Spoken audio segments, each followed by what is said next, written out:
G'day everyone, Chris from Primax Sports here with the Super Rugby round preview coming up.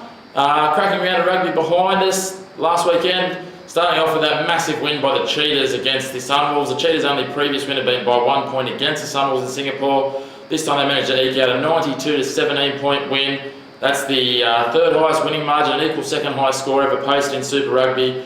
And I really fear for what could happen if the Sunwolves turn up like that against a stronger South African side or one of the Kiwi sides, for instance. Certainly see the first ever ton in Super Rugby, in my opinion. Brumbies bounced back to form with their win over the Waikatos, even if it wasn't all that pretty. The New Zealand sides continued on their way with some solid wins. And the Stormers had a loss to the Lions there. Lions looking like they're really coming into some solid form. Friday night, 5:30 Eastern Time, the Highlanders host the Sharks at Forsyth Bar Stadium in Dunedin. Well, this one, the Highlanders, they're fresh off the bye. They're sitting 8th, just hanging on to that last wildcard position, to be very nervous about that. They certainly need to step up their performances if they're going to hold on to that wildcard berth and head into playoff football. They do have sides such as the Rebels chasing them down there for that extra spot, or the Brumbies if the Rebels can catch up to them, so they can't really afford to drop too many games at this point. Sharks, on the other hand, well, they started off this season absolutely crackingly, and I had them penciled in for a shoe-in win in their conference with 3 straight wins, looking really comfortable. They then came off with a draw and then 3 more losses after that. So they've only picked up 4 points from their last 4 games. It's really not enough points from a side that should be right on top of the conference with players like Willie LaRue playing for them. They're really battling on their tour at the moment, and I think that the Highlanders are going to be far too strong for them, and they'll get this one done 1-12. Friday night, 7:45 PM Eastern Time, the Melbourne Rebels host the Cheetahs at Amy Park in Melbourne.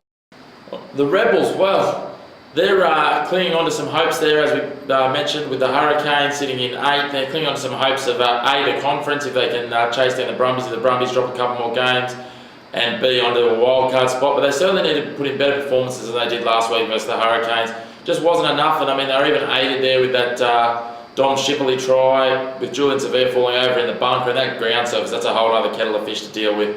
Dom Shipley's now out, it looks like, for the season with an ACL injury, so that's going to hurt them as well. On the other hand, the Cheetahs, wow, a team that didn't look like they could even get a win, much more than scraping home against the Sunwolves previously, absolutely came out of the blocks firing, putting out 92 points in an absolute clinic. A few missed kicks there certainly hurt them. They could have got to 98. Didn't really have an opportunity to break the ton, but was certainly very impressive. They'll be looking to build again here, and I certainly think the Cheetahs will go back to back with a win over the Rebels here, 1-12. Saturday, 3:15 PM Eastern Time, the Sunwolves host the Jaguares at Prince Chichibu Memorial Stadium in Tokyo. The 2 international sides face off. The Sunwolves, wow, they had plenty of missed tackling practice last week in that rout by the Cheetahs, and certainly need to turn things around rapidly, otherwise they could be in for a long back half of the season. The Jaguares, on the other hand, well, they promised so much but delivered so little. An Argentinian side that made the last 4 of the World Cup. Pretty much that whole side, barring 2 or 3 players, has represented Jaguares. They made bulk changes last week. That didn't work. I'm really not sure what they do here, but I just think that they're going to still be way too strong for a Sunwolves outfit that they've got to be hiding their shells after last weekend's result. I'm hoping the Jaguares click into gear and bring back a few of their top tier players this weekend, so I'm going to lean to them to win this one 13+. Second up on Saturday evening at 5:35, the Hurricanes host the Chiefs at Westpac Stadium in Wellington. Well, this one's got to be the match of the round. Both sides in absolute red-hot form. There's a good chance this match will go a long way to deciding the All Blacks vacated number 10 jersey, with Dan Carter having left New Zealand Rugby. You've got Beauden Barrett up against Aaron Cruden, 2 absolute cracking 5'8" in their own right, and I'm really looking forward to that battle. The 2 backlines are star-studded, and that'll be a massive clash, as well as some solid forward performances that I'm looking forward to. It's a real toss of the coin sort of job, this one. Many people are going to lean towards the Hurricanes because of the home ground advantage. I just think the Chiefs are a little bit better, more complete side, and because of that I'm going to lean to them to win this one in a tight one, 1-12. Saturday night, 7:45, the Western Force host the New South Wales Waratahs over at NIB Stadium in Perth. Another Aussie derby, the Western Force and the Waratahs. This is really a make or break game for both sides. The Western Force have really gone backwards since last year, while the Waratahs, they've absolutely disappeared off the radar and find themselves sitting 3rd behind the Rebels and the Brumbies in their conference. And if they don't win this one, well, it's pretty much sayonara to their finals chances as they travel across to South Africa the week after. The Waratahs have got some really poor stats. They've got the least contested rucks in the Super Rugby, which is a really concerning factor. A lot of that does come down to the fact that Michael Hooper does play that wider, more defensive tackling role rather than a pilfering role. And so the other loose forwards and back rowers really need to step up to make up for that and to fill that gap. The guys that are leading their pilfers are guys like Nick Phipps and Carraro. When you've got your backs leading those numbers, it's just not a good sign. The Force, on the other hand, are the worst defensive side in the Super Rugby. Now, that's a pretty bad stat considering the Sunwolves let in 90 plus points last week. Certainly got to turn that around and get some starch in that defence, and hopefully they've utilised their week off last week to do that. I still don't think that's going to be quite enough. I think the Waratahs will get this one done in a close one. I can't see them blowing it out with the way they've been playing lately, so I'm going to go the Waratahs 1-12. Saturday 11 p.m. we have the Stormers hosting the Reds at DHL Newlands in Cape Town.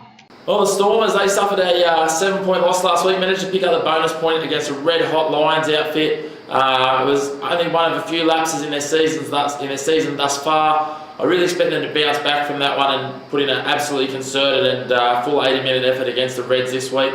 The Reds, on the other hand, they came crashing back to earth after that narrow win against the Highlanders at home with a comfortable loss to the Bulls. Again, the Stormers are probably a stronger outfit than the Bulls slightly, and so it only gets tougher this week for the Reds. I can't see them getting too much done here, so as such I'm going to lean to the Stormers 13+. Second last game of the weekend, Sunday, 1 a.m. Eastern Time. We have the Kings hosting the Lions at Nelson Mandela Bay Stadium in Port Elizabeth. Wow, what can you say? The Kings, they've had the bye. It was pretty much their only chance of not registering a loss for a week unless they come up against the Sunwolves again. They've been absolutely diabolical in defence, letting in, around that 50 points a game. It's just not good enough from a Super Rugby level team. The Lions, on the other hand, they had a solid win against the Stormers, and they're really starting to click into gear. Could be an absolute cricket score this weekend. Who knows what's going to come out there. It's all going to come down to the determination of the Lions, whether they want to put the foot on the throat for the full 80 minutes and whether or not they can click their attack into gear for that full 80 minutes as well. I'd be pretty happy to almost put the house on this one. The Lions 13+, and just keep on blowing that line out, if you will. Final match of the round, Sunday 4 p.m. from GIO Stadium in Canberra. We see the Brumbies hosting the Crusaders. Alright, well this would be match of the round in pretty much any other round, but that Hurricanes Chiefs game has the top billing for mine. The Brumbies, they seem to bounce back to a little bit of form. They weren't quite there last week, but they got the win, 26-20 against the Waratahs in Sydney. The first one there in over 10 years, which is a good omen for them going back to home ground this week. They still do miss David Pocock, he's out with that suspension. He is a big out for them, obviously. I mean, he's one of the form players in World Rugby at the moment and has been for the last 12 months. What he did in the World Cup was absolutely dominant. They're also missing Via, who's retired, so two big losses in the back row there. The Crusaders, on the other hand, they're absolutely red hot, as are many of the New Zealand sides at the moment. Dropped their first game of the season in a close one to the Chiefs and haven't looked back since, with stringing together 6 straight wins. They're flying high, they're riding high. I think they're going to be way too red hot for the Brumbies here, and I'm going to go out with a bit of a long shot and get on the Crusaders 13+ in this match. Thanks for tuning in, guys. Hopefully you like the new slightly briefer format that I've gone with this week. A little bit of feedback's come in that's what the punters are looking for there. Hopefully your side gets up this weekend. Good luck on the punt. Enjoy the footy. If you're in Australia and New Zealand and you've got the long weekend,